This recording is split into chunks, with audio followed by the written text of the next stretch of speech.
প্রত্যেক সচিবালয়, প্রত্যেকটি মন্ত্রণালয়, রাষ্ট্রের প্রত্যেকটি প্রতিষ্ঠান এদেশের জনগণের সেবক হয়ে উঠবে, তখনই এই বাংলাদেশে মানুষের মৌলিক মানবাধিকার নিশ্চিত হবে। সংগ্রামী সাথী ও বন্ধুগণ, আমরা সবাই বলি যে আমরা নতুন বাংলাদেশ চাই।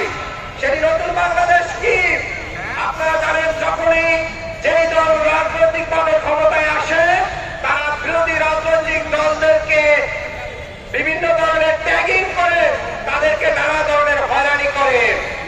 আমরা যখন দেখি যে দল ক্ষমতায় আসে, বিরোধী দল তখন এলাকায় থাকতে পারে না, তাকে পলায়ন করতে হয়।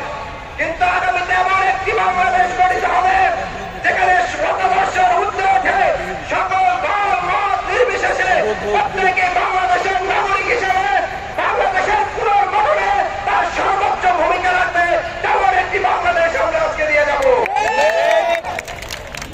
সংগ্রামী সাথী ও বন্ধুগণ, যখনই আমরা কোথাও বক্তব্য দিতে আসি তখন একটি কথা মনে পড়ে, আজকে আন্দোলনের অবদান নিয়ে বিভিন্ন দল টানাটানি করতেছে।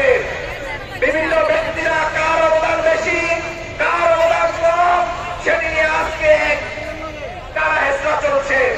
আমরা বলতে চাই, এই আন্দোলন